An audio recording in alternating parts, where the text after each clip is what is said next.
Teaching with passion. When preparing for another school year, many questions cross teachers' minds. They want to make it a great school year and perhaps are just praying to be able to make it through. While planning for a high school reading curriculum, one must ask, are students really hating what we assign? Is there a need for a change in book lists? And what do students need to feel and experience to be invested in a book? Today we will address the answers to those questions and the why behind them. In reality, it is not so much the books that are the problems, it is how we teach them. Students need help recognizing how literature applies to them. They read relatable memes and quotes every day on Facebook. Why should books be any different? We should also want teens to not merely analyze, but rather internalize the lessons present within a novel. How are these things possible? Teachers can be the example of both of these needs. Make it personal, show excitement, and express how the book influenced you. Some say that the issues teens face today are new and can only be addressed through modern young adult literature. Many prominent issues in society today are depression, anxiety, loneliness, identity, and integrity. Many students feel social pressures and many want to find their place. I'm here to say that this is not the first generation to experience this. Many books that are considered classics have addressed these exact issues. Marlowe, in Heart of Darkness, must figure out his moral standing. All the characters in Mrs. Dalloway experience a void in their relationships and their emotional attachment. Hamlet is a perfect example of the creeping voices and overanalyzing that can come with anxiety. Nick, in The Great Gatsby, deals with social pressures to keep secrets, drink, and be immoral, and eventually recognizes the toll it has taken upon him. Hester Prynne, in The Scarlet Letter, knows what it feels like to be isolated and judged for her past and present situations.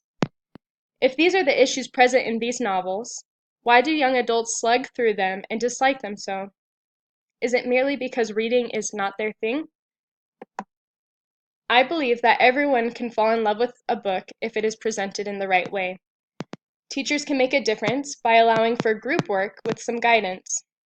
Small groups with discussion questions made by the teacher can allow for peers to share experiences and connect situations within the novel to themselves.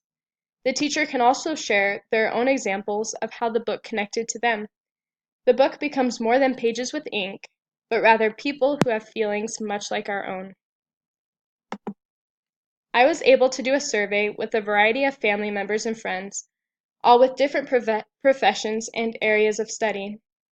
By asking them what was their favorite book, and their least favorite book as well, in high school, I was able to narrow it down to two: Harper Lee's To Kill a Mockingbird and William Golding's Lord of the Flies. Nicole, a student aiming for dental school, said about Harper Lee's book, "My teacher did a fantastic job not directly speaking of the obvious topic, but digging deeper to the other morals and messages." Tiana, heading into the health field as well, responded by saying, "I never learned how to appreciate the classic, but rather it was made an assignment." Similar results occurred with Lord of the Flies. Lynn, a lawyer, responded by saying he loved Lord of the Flies due to its character development and lessons on power, social structure, and morals through a unique storyline that puts kids in charge. However, Kenzie, a student at BYU Idaho, said that besides symbolism, I felt like I learned nothing. Were the students just different people? Did they have different levels of literary sense? The book in both situations were exactly the same. So how is it that they had complete different opinions on the book? The teachers were the difference. The characters either became best friends or merely an assignment to study. Which teachers will we be? Will we help students feel an emotional connection to the books they are reading?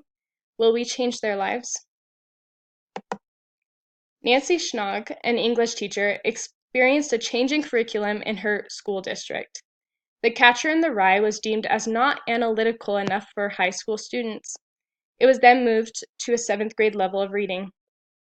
A student wrote to her years later saying, "To my 12-year-old self, the book didn't seem to move anywhere.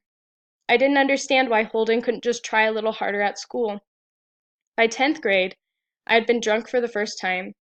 I knew rebellion against my parents, the difficulties of teenage romance, the fakeness of social interaction. As a reader in the 11th grade, I grew close to Holden. He was a friend who understood me. Schnog continues, in adults' determination to create sophisticated teen readers, we sever them from potential fictional soulmates. To just wrap up, I want to emphasize that it is not the books that need changing. It is how we address them. We must help students recognize that they are not alone, that the authors who created these characters and wrote these stories experienced the same thing. Peers can become closer through group discussion about these sensitive and soul-penetrating issues, and teachers suddenly become human to students as they show excitement in the reality of these issues through literature. Any questions?